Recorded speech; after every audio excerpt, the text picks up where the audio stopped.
Does that count as a 360 no scope? No? Well, I tried. Hello, I'm Galactic Sweets, and welcome back to another episode of Splatoon. For today, we'll just be in Turf Wars because pretty much all the weapons we're using today are weapons I'm not that familiar with, so I'll meet you guys in there. Alright, we're in Kelp Dome, and I want to give a quick heads up.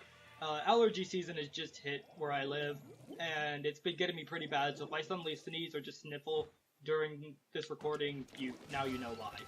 Today we're using the new Swiffer, even though it's not actually that new.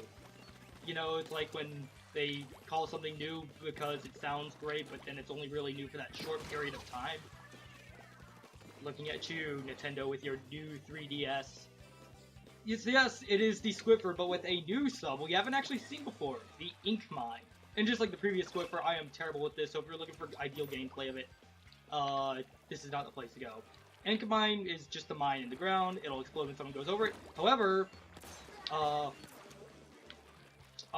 unlike it, it only lasts a certain amount of time, I think 30 seconds, or not 30 seconds, it's way too long, maybe like 10 seconds, I don't know. So, yeah, this definitely, yeah, you see it'll go off even though nobody eventually goes over it. And when, someone actually does go over it, or like when someone does go over it, it'll flash briefly before going off. In my opinion, and a humble opinion of someone who doesn't actually play competitive Splatoon, this is one of the worst, subs in the game. But, it's not completely held back by the fact that its, special is Inkzuka. That's decent. I mean, it's no bubbler, but hey, it works for what it is. I see you. You thought you could get away from me. Yeah, that's generally how you would use Inkzuka weapons. Like, a leader that outranges you? Ha, not a problem for an Inkzuka. I'm surprised we're actually winning right now. When I saw the team come, I'm like, geez, we're gonna do horrible. Okay, I'm gonna set an Ink Mine here. So yeah, it's just like with the Swiffer before, you don't really want to try and like camp with the Swiffer, you just more so want to be on the move, hunting people down, because the Swiffer's lackluster range is not going to allow it to camp like other sniping weapons can. And I'm actually doing better with this. Okay, there's someone over here, I think.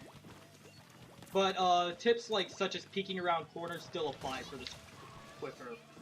It wouldn't be an episode without a random Inkzuka, now would it?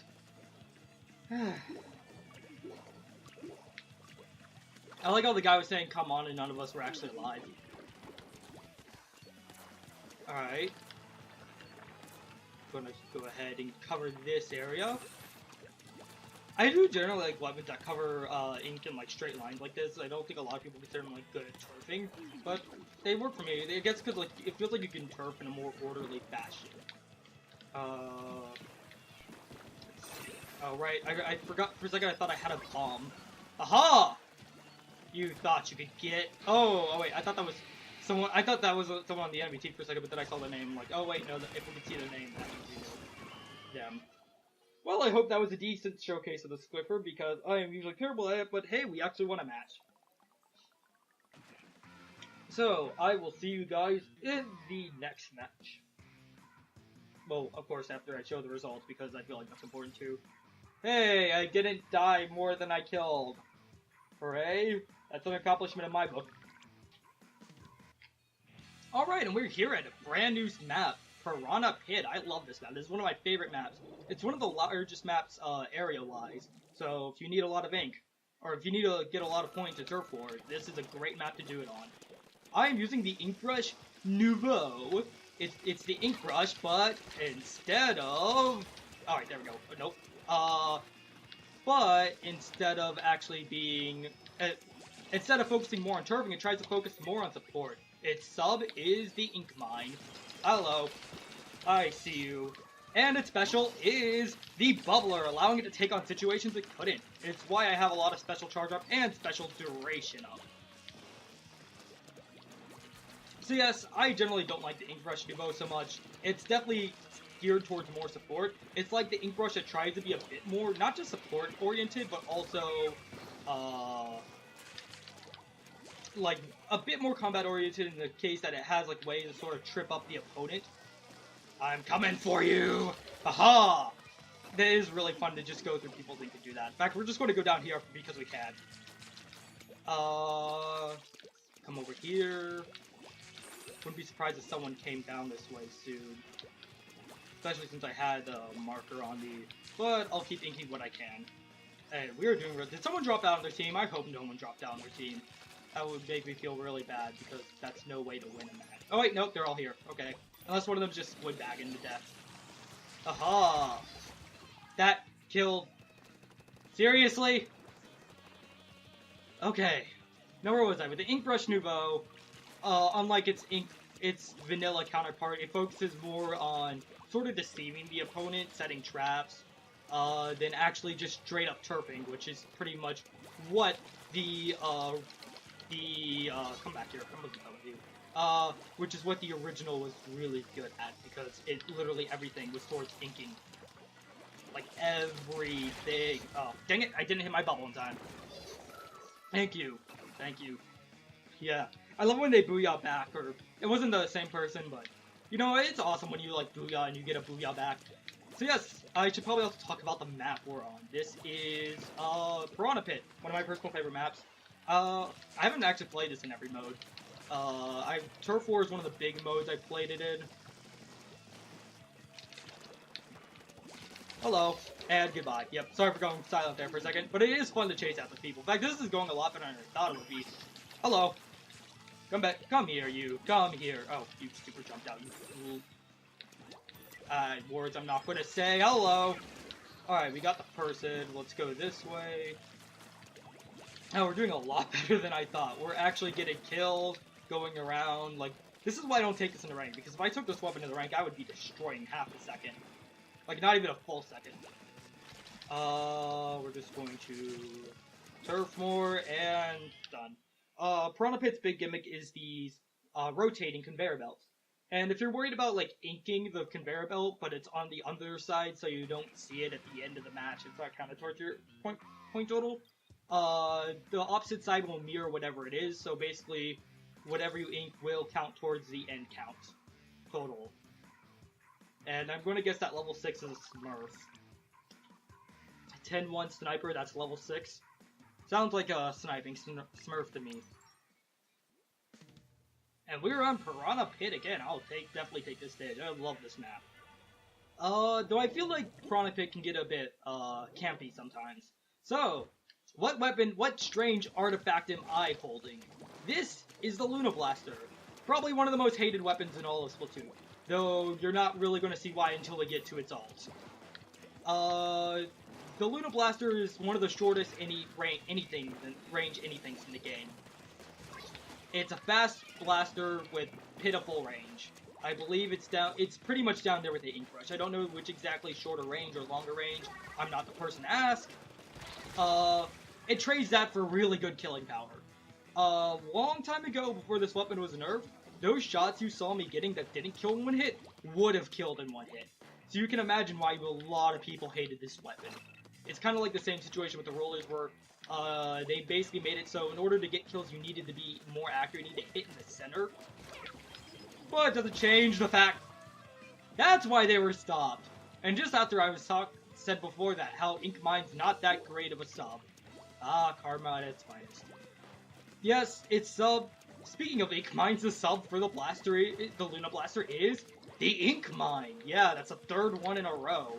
And its special is the Inksuka. Like I said, it's good, but you're not going to see why the alternate version of the Luna Blasters run far more, and for a good reason. But I did say I want to go over every weapon, and that's exactly what I'm going to do. I don't feel like we should overlook a kit just because its other version is more popular. Or more like... Hello! No. Stop it. Stop it! I got someone! That's all that matters. I play for trades with this Wii U. I was splatted by the Wii U. I wonder what he thinks about the Wii U basically not having any more support because of the Switch. Oh, I love the Wii U. It's just Nintendo did sort of drop the ball. Alright, we got that person. Yes! So when you hear that, like, clink noise, the same one you hear if you get, like, a direct shot with a sniping weapon, that's how you know you've landed a direct hit. I see you. So with that, okay, I think someone else is down there, like one of my friends, one of my teammates. I'm gonna leave an ink of mine right there. And we're gonna play the waiting game. Nah, I'm too lazy to play the waiting game. We gotta move around and do stuff. It's no fun. Well, then again, I've also said in previous episodes that one of my favorite things to do in Splatoon is just sort of lie in wait, be like, surprise! This is one of the perfect weapons to do that because of its fast fire time, combined with its near insta-shot power. Sorry. You looked like I was struggling there. I put you out of your misery, friend. I see you. There we go. I would generally say I'm bad with the Luna, but I feel like every time I say I'm bad with something, that happens. That is exactly what happens. Just be mindful of the Luna's range, because it's not that far. If you're gonna kill people, I wouldn't say you basically need to be on top of them, but you're not doing it from the same range of a blaster of a normal blaster. And, fun fact, I typically have never liked blasters that much until more recently when I've tried experimenting with them. I'll do this while I'm switching to the next weapon. Give me a second to check my list and make sure I remember what the next... Oh, yes, I know what the next weapon is. So the name of the Luna Blaster was first discovered by data miners in an update. This weapon wasn't a weapon when released. And I remember thinking, oh, that sounds so cool. Is it going to be like some cosmic style thing? I mean, I guess it kind of looks like an alien gun. Where's the Luna? There it is. I guess it kind of looks like an alien-like gun, but I had my expectations so high because I thought it was going to be this cool design, and it just sort of looks alien, which is fine. I had hopes for a different type of weapon. It's a bit weird to describe. Let's see. So the next weapon we're doing is the Hydra. A weapon I generally like it. I do have a few qualms with this weapon, but we'll get to that when we get to that. The real question is, what stuff am I going to run? Because I noticed I like to run speed a lot, except I have all my run speed gear has like no good subs, or like they're all just sort of mixed and jumbled, and not really ideal for whatever. I mean, this gives me, sure, I'll run this. Run this. I know it's bad, but okay, you know, just deal with it. I'll see you guys in the next match. Alright, and we're back on Piranha Pit again. I am also A-okay with that. So if I had to describe the Hydra, well, it's got an interesting history in that, at least from what I've noticed, of course I'm speaking from purely my perspective, what could be not necessarily true, because, or like, what could have happened would not necessarily be that because, you know, I'm only one person, I only see so much. But the Hydra, when it was initially released, wasn't that popular. Mainly because it just sort of like, yeah, it had the range. Its big thing is that it outranges any other Splatling. But it didn't really have good damage output. And it just, for what it was supposed to do better, it just didn't feel like it lived up to that. Then it was buffed and people actually started to like it more. I feel like it's more of a niche thing now. Fun fact, I used to think niche was pronounced niche, just how I thought paradigm was pronounced paradigm. Ice. Dang, were they working together? Probably not. It was probably just really well coordinated. Like, just because something seems like it's coordinated doesn't mean it was actually coordinated.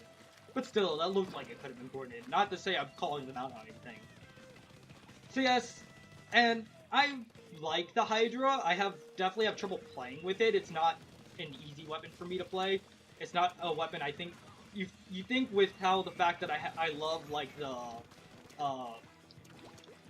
heavy Splatling and another variant, the mini Splatling, which I think we've gone over at this point. Don't actually remember. Yeah, we have, because 10 Attack 2.0. You think with all of that I'd be all over the Hydra too. I like it. It's just not. I feel like I never got the hang of it. Nope. You don't know I'm here. You don't know I'm here. You don't know I'm here. Hello. I see you. Are you waiting down there? Alright, yeah. The Hydra's, one of the other drawbacks to Hydra is it takes a long time to charge, but you do not need a full charge in order to net a kill. Hello.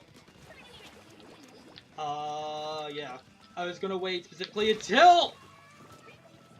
Jeez. Just all the snipers are out for me. Hydra's the weapon I really tried to just use and see if I can like it, because I feel like it's a weapon that's very much up my alley, but I guess it just never clicked for me. That's the thing. And whenever I feel like I try to give it a chance, it just doesn't end well.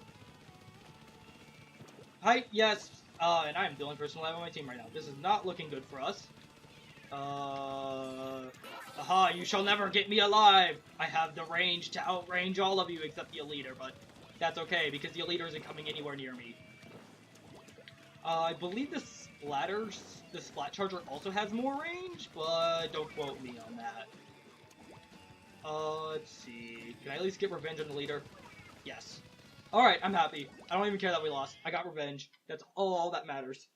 I really like using Splatlings on this map in particular because I noticed it's fun to just sort of dance around in the middle between the conveyor belts that go up, because you can sort of just charge your shot on the way up and then come out and release it, and you can like take out someone really quickly without them expecting it.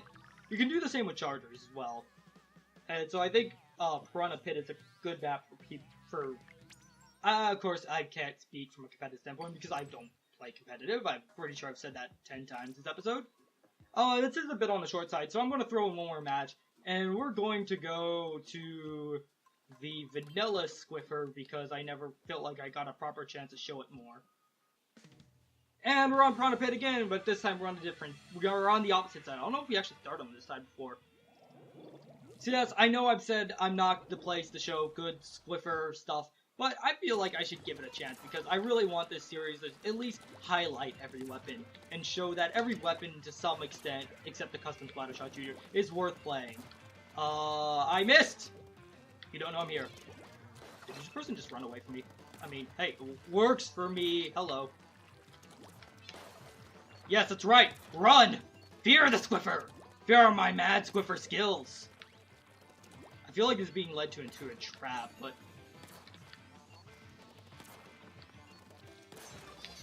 Aha! In the end, I win. It only took 10 seconds of my time and completely distracted me from the fight, which I could have been doing completely other things to help the team push the objective. Though this is a range, so I guess it doesn't matter so much. Let's see, let's go up here. I definitely prefer the classic Squiffer to the new Squiffer just because of the bubble. And I do like Point Center as well, personally speaking. Oi! Hello. You don't know I'm here. No. Thank you. Alright, that person's going up there. Let's see, where are you? Okay, I see you. Yep, Carbon Roller, of course. The other weapon I'm notoriously bad with. I have had a lot of matches in Piranha Pit that have ended as sort of campy matches, which is a bit of a minus for the stage. I feel like if a map sort of lends itself to the idea of people spawn camping, then it's like, I feel like it's an issue with the design then. Same with Walleye Warehouse. No.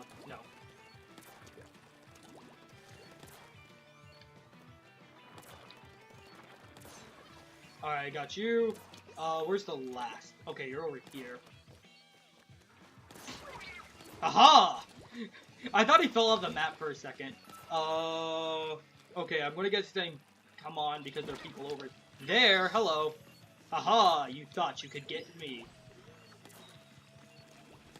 I see you. You're not sneaking up on... Oh, I think my friend got him anyways. Yeah, alright, I see what they're saying. Alright, got you. Alright, got you. Wow, this is... Dang, I'm doing really good with the Squiffer today. Is it just the peep? Of course! It has to be the opposite of whatever I say. It can just never be, hey, I'm doing good, and I'm actually doing good, or hey, I'm doing bad, and all of a sudden I get a quad. No, it's just gotta always, the world just gotta always prove me wrong. That was a good shot. I will be down myself on everything I do with the Squiffer. That was a good shot. That was also a good shot. I am happy with this game. I am willing to end the episode here because I am happy with this. That was easily my best game I've ever had with the Squiffer. Like, easily the best game I've ever had with the Squiffer. Hey, I'm recording with commentary. So yeah, this episode might be a bit on the shorter side today because we did only, we did only Turf War matches. And you know, the episode's just going to be shorter because all Turf War matches are 3 minutes, while ranked matches can go on for quite some time. They can also end a lot faster too, but that's aside from the point. So let's go ahead and talk to Judd, claim our reward, and call it an episode. Come, Judd, come. Give me my stuff. 400 coins, and a Super Sea Still. Yes, I'll take that. So yes, he's telling you that, and when squids do move in ink, they make ripples unless they're wearing the thing ninja, unless they're moving slow enough that they don't, or if they're wearing the shirt ability Ninja Squid. However, that will not apply on walls. All inklings show ripples when they move on walls. There's your fun fact about squids for the day. I hope you have fun, happy squid hunting now. Thank you so much for watching, and next time on Splatoon, what weapons are... Ooh, we're going over some weapons I actually really like. Yeah, I can't wait for next episode. These are some really fun weapons that we're going to go over. So, thank you so much for watching. Next time on Splatoon, I just said what we're going to do. Redundancy is redundant. Have a good day, and until next time.